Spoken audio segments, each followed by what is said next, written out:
SIR মামলায় দেশের প্রথম মুখ্যমন্ত্রী হিসেবে সুপ্রিম কোর্টে সওয়াল বাংলার মুখ্যমন্ত্রী মমতা বন্দ্যোপাধ্যায়। সোমবার সুপ্রিম কোর্টে ফের এসআইআর মামলার শুনানি। সোমবারও কি শুনানিতে অংশ নেবেন মুখ্যমন্ত্রী? গোটা দেশের নজর সোমবারের শুনানির দিকে।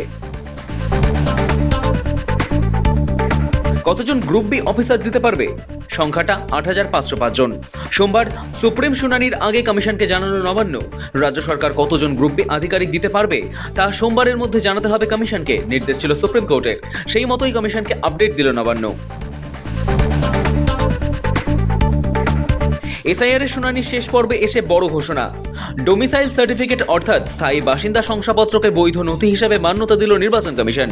তবে সেই শংসাপত্র অবশ্যই রাজ্য সরকারের নির্ধারিত নিয়ম মেনে এবং নির্দিষ্ট ক্ষমতাপ্রাপ্ত কর্তৃপক্ষের দ্বারা ইস্যু হতে হবে। শংসাপত্র ইস্যু হয় 1999 সালের 2রা নভেম্বর নির্দেশিকা এবং তার পরবর্তী সংশোধনী অনুযায়ী। সেই নিয়ম মেনেই কেবল গ্রহণযোগ্য হবে। পিছিয়ে যেতে পারে এসআইআর এর চূড়ান্ত তালিকা প্রকাশের সময়সীমা। সূত্র বলছে, এসআইআর এর শুনানি সংক্রান্ত কার্যকলাপ আরও সময় নিতে পারে। আর সে কারণেই 14 ফেব্রুয়ারি তো নয়, 21 ফেব্রুয়ারির আগে চূড়ান্ত তালিকা প্রকাশ হওয়ার সম্ভাবনা নেই। বিএলওদের জীবনের ঝুঁকি, তাই সুপ্রিম কোর্টের নির্দেশ মানতে চায় না কমিশন। হিংসার অভিযোগে পঞ্চায়েত ভবনে এসআইআর শুনানি চায় না কমিশন। তৃণমূল সাংসদ ডেরেক ওব্রায়েন এবং দোলা সেনের মামলায় পাল্টা হলফনামা দিয়ে সুপ্রিম কোর্টে জানালো জাতীয় নির্বাচন কমিশন।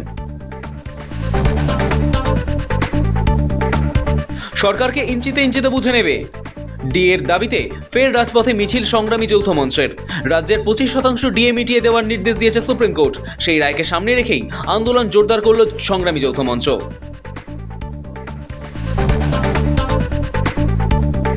30টি বিধানসভা কেন্দ্র ধরে ধরে তৃণমূলের বিরুদ্ধে চার্জশিট প্রকাশ বিজেপির।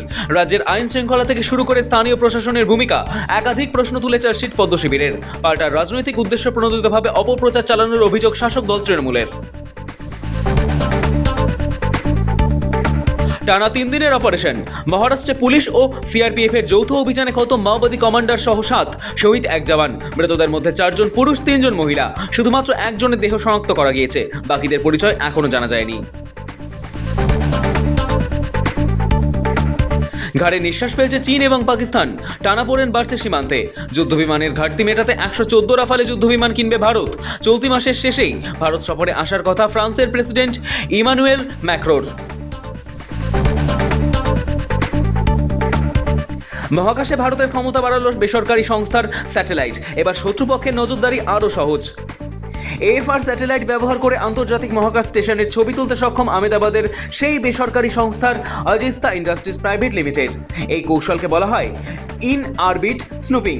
ভারতের বেসরকারি খাতের জন্য এক গুরুত্বপূর্ণ সফলতা। নজর রাখবো ওয়েদার আপডেটে। শুরুতে দাপুটে ইনিংস খেললেও জানুয়ারির শেষ থেকেই ক্রমশ দুর্বল হয়ে যাচ্ছে শীত। অনেকেই বলতে শুরু করেছিলেন বিদায় আসন্ন, কিন্তু শেষ বেলা তো ফের কামড় শীতের। ফিরল গত 5 বছরের চেনা ছবিটা। মরশুমের শেষ অধ্যায়ে ফের 14 ডিগ্রিতে নামলো কলকাতার পারদ। আবহাওয়া দপ্তর বলছে আগামী 7 দিন তাপমাত্রা মোটের ওপর শুষ্কই থাকবে। বৃষ্টির কোনো পূর্বাভাস নেই। আগামী সপ্তাহ থেকে ধীরে ধীরে ফের বাড়বে তাপমাত্রা।